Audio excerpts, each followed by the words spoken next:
आपका स्वागत है और मैं हूं आपके साथ शकुन सिंह। छत्तीसगढ़ विधानसभा के मॉनसून सत्र का मंगलवार को दूसरा दिन था और आज के दिन जल जीवन मिशन और बांग्लादेशी घुसपैठियों को लेकर काफी हंगामा हुआ। जल जीवन मिशन के सवाल पर जवाब से असंतुष्ट विपक्ष ने वॉकआउट कर दिया। विपक्ष ने सरकार पर गलत आंकड़े पेश करने और योजना में गड़बड़ी के आरोप लगाए। वहीं सरकार ने पूर्ववर्ती कांग्रेस सरकार की नीतियों पर भी सवाल उठाए। पूर्व मुख्यमंत्री भूपेश बघेल ने कहा कि कांग्रेस सरकार के दौरान 5,000 करोड़ खर्च किए गए, लेकिन बीजेपी की ट्रिपल इंजन सरकार अब तक केवल 3,000 करोड़ रुपए ही खर्च कर पाई है। वहीं इसके जवाब में डिप्टी मुख्यमंत्री अरुण साव ने पलटवार करते हुए कहा कि कांग्रेस सरकार की लापरवाहियों की वजह से जल जीवन मिशन 2 साल विलंब से शुरू हुआ। दूसरी ओर बांग्लादेशी घुसपैठियों पर भी जमकर बवाल हुआ। पूर्व मुख्यमंत्री भूपेश बघेल ने सरकार को घेरते हुए कहा कि बीजेपी को रोहिंग्या और बांग्लादेशी सिर्फ चुनाव के वक्त याद आते हैं। 1.5 साल में किसी को बाहर नहीं किया जाए। अगर राज्य में रोहिंग्या और पाकिस्तानियों के साथ साथ बांग्लादेशी नागरिक मौजूद हैं तो उन्हें बाहर किया जाना चाहिए। बीजेपी विधायक राकेश सेन ने सदन में जानकारी दी कि विशेष अभियान चलाकर अब तक 30 बांग्लादेशी नागरिकों को पकड़ा गया है। उन्हें डिपोर्ट करने की प्रक्रिया भी शुरू कर दी गई है। आज इसी मुद्दे पर होगी विस्तार से चर्चा के लिए कुछ मेहमान हमारे साथ जुड़ेंगे, लेकिन उससे पहले सुनिए सियासी बयानबाजी। था तीसरे नंबर में माननीय उप मुख्यमंत्री जीवनलाल था अरुण साव से कि 2022, 23, 24 और 24-25 में कितनी राशि खर्च किया गया जल जीवन मिशन में और कितने घरों में कनेक्शन दिए गए जिलेवार बताएं। तो उन्होंने जो आंकड़े दिए उसमें परिशिष्ट में हैं, जिसमें 2022-23 में जब हमारी सरकार थी तब 4,203 करोड़ खर्च हुए। 2023-24 में हमारी सरकार थी क्योंकि बजट हम ही लोग दिए थे तो 5,374 करोड़ और 2024-25 में ये है 3,522 करोड़। मैंने कहा ट्रिपल इंजन की सरकार है, हमारी सरकार सिंगल इंजन की थी तब हम लोग 4,000 और 5,000 करोड़ रुपए खर्च किए और इसके डबल इंजन की सरकार है तो 3,000 करोड़ खर्च कर रहे हैं। और नल कनेक्शन देने की बात उन्होंने कही कि 31 लाख नल कनेक्शन दे दिए गए और हमारी सरकार में 36 लाख कनेक्शन दे दिए गए थे जो गलत थे, लेकिन आपकी सरकार में वास्तविक रूप से 21 लाख दिया गया। इसका मतलब ये है कि 20 महीने में केवल 10 लाख कनेक्शन आपने दिए लगभग 2 साल में, क्योंकि बरसात में तो भी होगा नहीं, दिसंबर में 2 साल पूरा हो जाएगा। तो इसका मतलब ये है कि आपके रफ्तार कितनी कम है, डबल इंजन है वो एक दूसरे खींच रही है और स्पीड पकड़ ही नहीं पा रही है। जल जीवन मिशन को प्रधानमंत्री माननीय नरेंद्र मोदी जी ने 15 अगस्त 2019 को लॉन्च किया।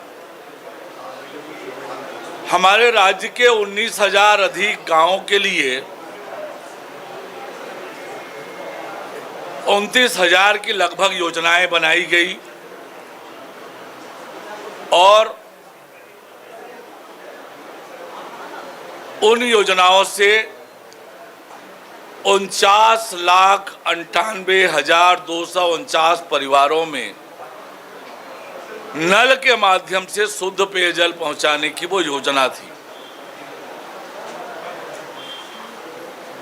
उस योजना का काम हमारे छत्तीसगढ़ में पिछली कांग्रेस सरकार के अव्यवस्था के कारण 2 साल विलंब से प्रारंभ हुआ और हमारी सरकार जब बनी 2023 में, तब तक भारत सरकार के पोर्टल इमिस में 36 लाख घरों में नल के कनेक्शन लगाने का आंकड़ा दर्ज था,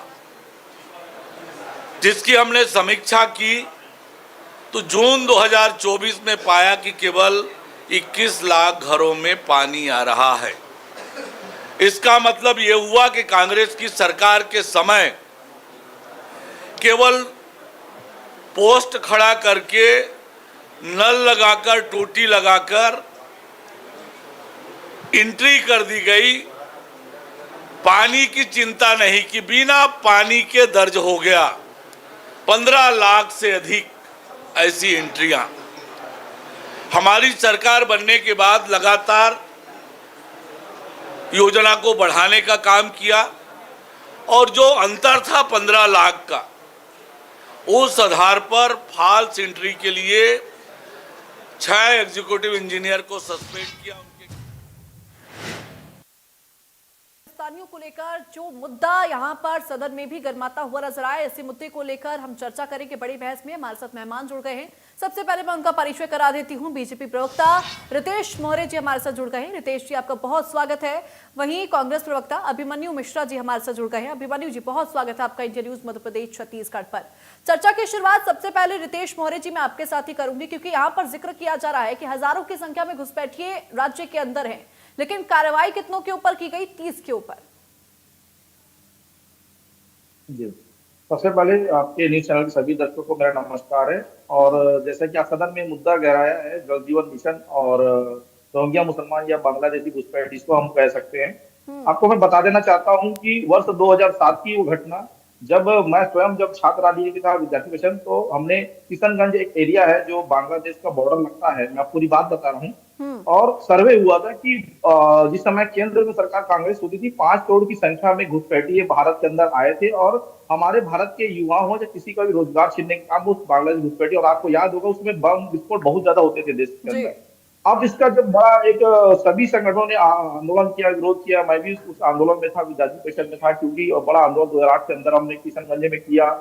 और वो चलते चलते आज वो चर्चा सदन में आ रही, क्योंकि केंद्र की सरकार आज एनआरसी की बात कर रही है, सीआरए की बात कर रही है, तो मुझे लगता है कि ये मुद्दा बहुत ही गंभीर है। और चूंकि छत्तीसगढ़ सरकार और माननीय गृह मंत्री जी ने भी लगातार इसमें फेसबुक के माध्यम से, चाहे मीडिया के माध्यम से लगातार कह रहे कि जहां भी अगर कोई घुसपैठिए, आपको अगर बात करते हैं, निःशुल्क टोल फ्री नंबर दिया गया है और पुलिस भी इसकी वेरिफिकेशन कर रही है।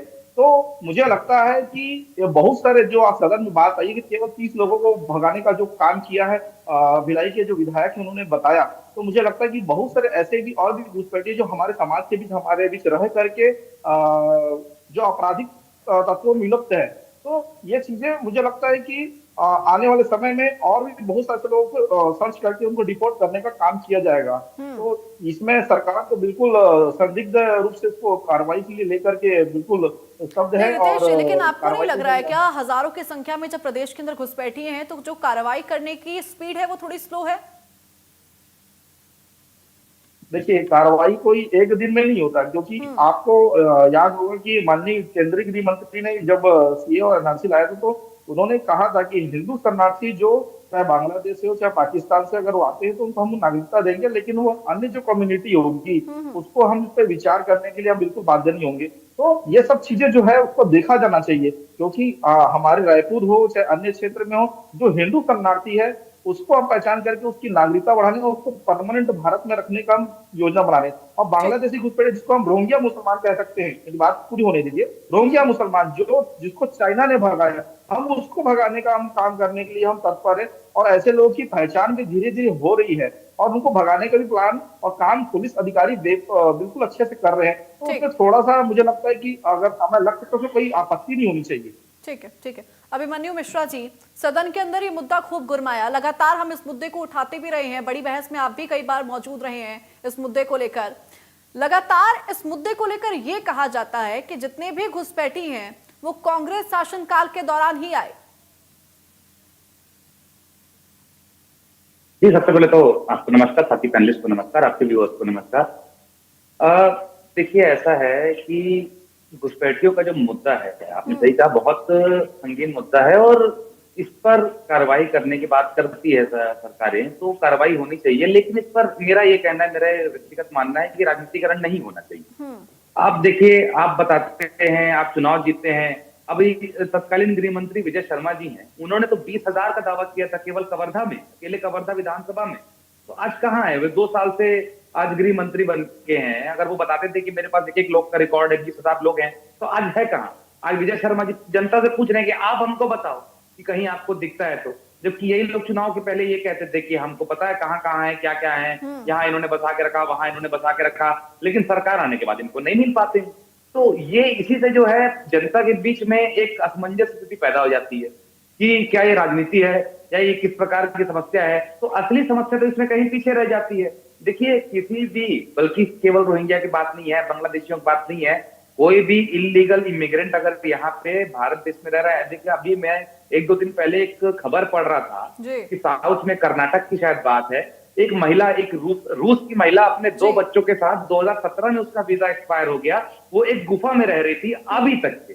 आप सोचिए 8 साल से वो महिला अपने 2 बच्चों के साथ एक गुफा में रह रही है, जो कि रूस की मूल निवासी है, उसके पास कोई यहाँ रहने का वैध दस्तावेज नहीं है।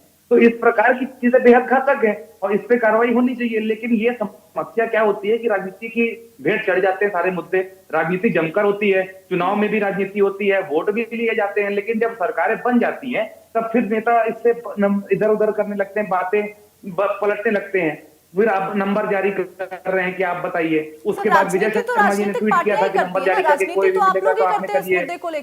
राजनीति तो आप भी लोग करते हैं ना इस मुद्दे को लेकर। बिल्कुल राजनीति कर ली आपने, राजनीति करके आपने सरकार बना ली, आज 2 साल सरकार के हो गए, अब जनता आपकी तरफ देख रही है कि जो आपने आरोप लगाए थे क्या वो सच्चे हैं कि नहीं है। तो यही कह रहा हूँ, राजनीति करने के मैं विरोध नहीं कर रहा हूँ, लेकिन आपने राजनीति कर ली। कांग्रेस के ऊपर क्यों आरोप लगता है कि जितने भी इलीगल इमिग्रेंट्स हैं वो आपके कार्यकाल के दौरान ही आते हैं? ये सारे झूठे आरोप ये लोग लगाते हैं, सीधी बात है। अगर हमारे कार्यकाल में आते हैं तो ये पकड़ के सामने लाए और कौन उनको घुसने मदद किया उसको भी जेल में डाले। आज तो 3 इंजन 4 इंजन पता नहीं कितने कितने इंजन लगे हुए हैं इनकी सरकार, पूरे स्टेट से लेकर के केंद्र तक के इनकी सरकार है। तो अभी भी ये आरोप तक सीमित क्यों है? अगर ये समस्या वाकई में इतनी बड़ी है तो फिर इस समस्या को एलिमिनेट करने के लिए आगे कोई काम क्यों नहीं करते? कोई ठोस इसमें आंकड़े क्यों नहीं दिख रहे हैं जो हजारों की बात करते थे? चलिए मैं गृह मंत्री जी से आज आपके लोकप्रिय चैनल के माध्यम से उनसे कहना चाहता हूं कि आप 20,000 रोहिंग्या मुसलमानों की बात कवर्धन करते थे, क्या 2,000 भी निकाले आपने आज 2 साल में? तो ये आप झूठे साबित होते हैं ऐसी स्थितियों में। तो इसी में फिर जनता कहती है कि आप जो राजनीति कर रहे थे, आपने जो सरकार बनाई जिस नाम से, आपने झूठ कहा।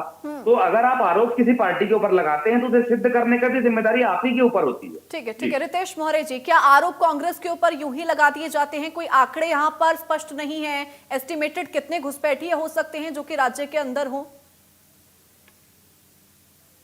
देखिए मैंने पहले ही कहा कि अपने शुरुआती वक्तव्य में मैंने कहा कि 2007 की घटना और आज की घटना अगर मैं कहूं तो माननीय विजय शर्मा जी ने जो कहा कि मेरे विधानसभा क्षेत्र 20,000 से फर्जी मतदाता जो रोहिंग्या मुसलमान में, मैं आपको बता देना चाहता हूं कि अभी वर्ष 2023 में चुनाव के बाद, विधानसभा चुनाव के बाद आपको याद होगा कि भारत निर्वाचन द्वारा मतदाता सूची में नाम जोड़ने और काटने का काम हो रहा था। तो बहुत सारे ऐसे लोगों की पहचान की गई जो अवैध रूप से यहाँ पर भारत में आए हैं, चाहे रोहिंग्या मुसलमान हो, जो मिश्रा जी कह रहे हैं, इमिग्रेंट जो बाहर से आए हैं, उनकी पहचान की मतदाता सूची में काटने का काम हुआ है। बहुत से मतलब कितने? एक मिनट, पूरी बात सुनिए। नहीं रितेश जी, बहुत से मतलब कितने? आप आंकड़े में थोड़े बहुत बताइए ना, बहुत शब्द से मतलब कितने? अगर मैं प्रत्येक विधानसभा की बात करूं तो कहीं पर 200 की संख्या है, कहीं 500 की संख्या। तो प्रदेश की अगर बात करूं तो वो लगभग 30,000 से ऊपर की संख्या हो सकती है, जो मुझे एग्जैक्ट नहीं है, जो मैं अंदाजा में बता रहा हूं। और बहुत सारे जब लोगों का जब मतदाता सूची में नाम काटने का जब बात आया तो आपको बता देना चाहता हूँ 2024 के लोकसभा चुनाव के समय ही इनके प्रदेश अध्यक्ष जाकर के अपने छत्तीसगढ़ निर्वाचन आयोग का आदेश देते हैं कि बहुत सारे मतदाता सूची हमारे लोगों का नाम काटा गया। ये हमारे लोग कौन थे ये वो बता दे, क्योंकि हमने तो केवल उन्हीं लोगों का नाम काटा जो यहाँ पर रह नहीं रहा है, किराए में रह रहे हैं या अवैध तरीके से यहाँ रह रहे हैं। उनकी पूरी जांच हुई। आपको याद होगा छत्तीसगढ़ सरकार की पुलिस जो है लगातार कार्रवाई के लिए बाध्य हुई थी और इन्हीं के कांग्रेस के बड़े नेताओं ने जाकर के इस पर आपत्ति दर्ज कराने का काम किया था। तो मुझे लगता है कि कथनी और करने में बड़ा अंतर है। हम जो कहते हैं वो करने को बाध्य है, और अगर हमारे लिए कुछ समय लग रहा है तो हो सकता है कि कुछ केंद्र सरकार की कुछ या फिर इंटेलिजेंस की कुछ रिपोर्ट होगी जिसको लेकर के हमारे सरकार उसको लेकर के अगर थोड़ा इंतजार करने के बाद उसको आगे रिपोर्ट पेश करेगी तो मुझे लगता है इंतजार करने की हमको धैर्य रखने की आवश्यकता है और इस पर कार्रवाई होगी, क्योंकि ये मुद्दा हमने उठाया था 2007 के पहले, लोकसभा में भी बात उठी थी। उसमें पूर्व हमारी विदेश मंत्री और उसमें की नेता विपक्ष थी सुषमा स्वराज जी ने भी इस मुद्दे को उठाया था। तो ये मुद्दा आज तक है। जी। तो ये मुद्दा को लेकर के मुझे लगता है कि अगर कांग्रेस में परेशान हो रही है, तो मुझे लगता है कि हम सीए और एनआरसी इसीलिए लाए थे कि जो अवैध तरीके से जो भारत में रह रहा है उसको हम डिपोर्ट करेंगे, ठीक। और जो नियम हमने लाया था, जो हिंदू शरणार्थी या फिर माइनॉरिटी में हम क्रिश्चियनिस्ट को हम बोले थे कि हम भारत में शरण देंगे, और रोहिंग्या मुसलमान जो अवैध तरीके से जो भारत में अपराध करने का काम करते हैं उनको बाहर करने का काम करेंगे। इस पर हम प्रतिबद्ध है और आगे हम इस पर काम करेंगे। ठीक है रितेश जी, मैं आपसे एक और चीज समझना चाहूंगी, फिर मैं अभिमन्यु जी के पास जाऊंगी। सत्ता पक्ष में आप लोग हैं, कार्रवाई करेंगे आप लोग, पहचानने में आप तमाम टीमें यहाँ पर आप लोग तैयार करेंगे, लेकिन बार बार इस तरह बोलना कि घुसपैठिए तो कांग्रेस शासनकाल में आए, कहां तक ठीक है सर? कोई भी घुसपैठिया किसी भी शासनकाल में आया हो, अभी मौजूद तो वो राज्य में है, उसके ऊपर एक्शन लेने का काम तो सत्ता पक्ष का है जो कि सरकार में है। जी बिल्कुल, इसलिए मैंने कहा ना कि हम एक्शन लेते हैं, और एक्शन जब लेते हैं तो इन्हीं के नेता जा करके बोलते हैं हमारे लोगों का मतदाता सूची में नाम काटने का काम किया जा रहा है। तो दो बातें तो नहीं हो सकती। हम कार्रवाई कर रहे हैं, चाहे वो कोई भी व्यक्ति हो, या आपको मैं आपको ये भी आपको एक बात बता देना चाहता हूँ। अभी कलकत्ता के हाईकोर्ट के जज ने ये बात को स्वीकार किया था, सोशल मीडिया बड़ा चल रहा था कि वहां पर एक जो है विधायक जो बांग्लादेशी घुसपैठ है, अवैध तरीके से कई सालों से रह रहा है, ममता बनर्जी की जो है पार्टी को ज्वाइन करता है, वो विधायक बन जाता है। बड़े आश्चर्य की बात है। तो आप देखेंगे जो इंडिया गठबंधन के जितने भी लोग हैं, दो प्रकार की बातें करते हैं। तो हम जब घुसपैठिए की बात करते हैं तो हमसे प्रश्न पूछते हैं कि कब भगा रहे, और जब कार्रवाई करते हैं तो वही जाकर के निर्वाचन आयोग, सुप्रीम कोर्ट या हाई कोर्ट का दवाई खटाते कि उनको बिना जबरन के परेशान किया जा रहा है। तो ये दो बातें तो मुझे लगता है कि नहीं होनी चाहिए। और हमारी सरकार निश्चित रूप से, मैं आपको आश्वस्त करता हूँ आपके चैनल के माध्यम से, हमारी सरकार आने वाले समय में इसको कार्रवाई को लेकर के बहुत तेज गति से ऐसे जो घुसपैठिए हैं उनको हम बाहर का रास्ता दिखाने का काम करेंगे, उनको डिपोर्ट करेंगे उनके देश में। ठीक है अभिमन्यु जी, मेरा सवाल आपसे, आपने थोड़ी देर पहले एक बात का जिक्र किया था कि कार्रवाई नहीं हो रही है। कार्रवाई तो हो रही है सर, 30 जो घुसपैठिए यहाँ पर पकड़े गए हैं उनको डिपोर्ट करने के प्रोसेस तो चल रहा है। देखिए कार्रवाई हो रही है, और ये 30 मैं वही कह रहा हूँ ना, जो हजारों करोड़ों की बात करने वाले, एक विधानसभा में 20-20 हजार गिनाने वाले, आज बता रहे हैं कि पूरे स्टेट में 20,000 होंगे तो बहुत होगा। तो यही बात है। और कथनी करने की बात कर रहे थे रितेश जी, तो और सीए एनआरसी की बात भी कर रहे थे। अभी भी आश्वासन ये दे रहे हैं कि कार्रवाई होगी। जब सीए एनआरसी ये लागू कर रहे थे तब भी यही कहते थे ये बस लागू हो गया मतलब उसके बाद तो सारे के सारे घुसपैठिए बाहर हो जाएंगे, उसके बाद सबको कागज दिखाने पड़ेंगे, कागज आपको दिखाने होंगे, ये होगा। नहीं, सवाल खड़ा किया था, अब वो पास हो गया। आज तक किससे कागज पूछा गया? मैं बीजेपी के प्रवक्ता से पूछना चाहता हूँ। एनआरसी लागू हो गया, सीए लागू हो गया है, कितना इम्प्लीमेंट हो गया है? कितना इम्प्लीमेंट हो गया है? कोई जानकारी है आपको? मुझे जानकारी है। उसमें से एनआरसी जो है वो तो चालू ही नहीं हुआ है, और सीए जो है, सीए में जो काम प्रारंभिक तौर पे भी चालू हुआ है ऐसा सरकार का बताना है। तो अभी तक के कोई एनआरसी सीए को लेके काम सरकार ने शुरू किया ही नहीं है। तो ये इनकी यथास्थिति है, ये इनकी कथनी और करनी है। तो ये भी अभी के जो आश्वासन है इनका यही हाल होने वाला है। एक बात आप नहीं, अभिमन्यु जी, अगर 20,000 की संख्या घुसपैठियों के फिलहाल राज्य के अंदर है तो ऐसा बिल्कुल नहीं हो सकता है कि पिछले 1-1.5 साल के अंदर ही घुसपैठिए आए हों। 20,000 की संख्या कांग्रेस शासनकाल के दौरान भी रही होगी, हजारों की संख्या कांग्रेस शासनकाल के दौरान भी रही होगी। आप लोगों ने क्या एक्शन लिया था? देखिए सीधी सी बात है, हमेशा से कानून बने हुए हैं। अगर कोई यहाँ पर इलीगल तौर पे रह रहा है तो उसमें लगातार लोग पकड़े जाते हैं, लेकिन उसको इस प्रकार का मुद्दा नहीं बनाया गया। आपने सही कहा कि 1.5 साल में तो पूरे नहीं घुसाए होंगे 20,000 30,000 जिसकी रितेश जी बात कर रहे थे। तो वो 15 साल है, उसके पहले जो मध्य प्रदेश हुआ करता था। तो कहीं ना कहीं मुझे यही लगता है कि राजनीतिक मुद्दा है, और इतना बड़ा विषय नहीं जितना बड़ा विषय भारतीय जनता पार्टी से दिखाने की कोशिश करती है। आप देखें सीएनआरसी का भी वही हाल हुआ। अभी ये जो यहाँ पे सत्ता में आए हैं बता करके कि इसका जवाब आप नहीं दे पाए। कांग्रेस शासनकाल के दौरान क्या एक्शन लिया कि आप मुझे इसका जवाब नहीं दे पाए? हमारा ये मुद्दा था ही नहीं। आपके सवाल का जवाब देखिए जवाब नहीं दे पाए वाली बात नहीं है, जवाब नहीं दे पाए वाली बात नहीं है। हमारा ये मुद्दा था ही नहीं, ठीक है, हमारा ये मुद्दा नहीं था। और दूसरा जो 10-20 लोग थे वो तो वैसे ही पकड़े जाते रहते हैं कहीं भी। ठीक है रितेश जी। देखिए अभिमन्यु जी अपनी बातों का जवाब दे दिए, इनका मुद्दा था ही नहीं। देखिए ये मुद्दा केवल घुसपैठियों का नहीं, ये देश की आंतरिक सुरक्षा और देश की सुरक्षा के ऊपर का विषय है। आपको याद होगा कि 2004 सिद्ध नहीं कर पाते आप लोग, वही तो मैं बोल रहा हूँ। हमने सिद्ध किया है ना, सुप्रीम कोर्ट ने माना है ना, सुप्रीम कोर्ट ने माना है ना। सुप्रीम कोर्ट ने माना है, सुप्रीम कोर्ट ने माना है, 20,000 निकाल के दिखाओ ना कवर्धा से, तो हम भी मान जाएंगे। अरे भाई, अब मैं बहुत सारी बातें अगर टीवी चैनल में बोलूंगा ना, तो फिर आप देखिए एक विधानसभा से बोलने वाले आज पूरे 90 विधानसभा में 20,000 हो रही है, कैसे हुआ? देखिए रितेश जी, अभिमन्यु जी, कांग्रेस ने ही घुसपैठियों को पोसने का काम इस देश के अंदर ने किया है। पूर्व गृह मंत्री, ठीक है रितेश जी, अभिमन्यु जी, मेरे पास वक्त इतना ही था चर्चा को आगे बढ़ाने के लिए। आप दोनों का बहुत शुक्रिया मेरे साथ चर्चा में जुड़ने के लिए और अपना कीमती समय इंडिया न्यूज मध्य प्रदेश छत्तीसगढ़ को देने के लिए। तो देखिए, घुसपैठिए का मुद्दा लगातार प्रदेश के अंदर गहराता हुआ नजर आता है, उसको लेकर खूब राजनीति भी होती है। और फिलहाल मानसून सत्र जारी है छत्तीसगढ़ में, और उसमें भी इस मुद्दे को प्रमुखता से उठाया जा रहा है और इसकी आवाज गूंजती हुई नजर आ रही है। फिलहाल बड़ी बहस में मेरे साथ बस इतना ही। आप देखते रहिए इंडिया न्यूज मध्य प्रदेश छत्तीसगढ़। नमस्कार।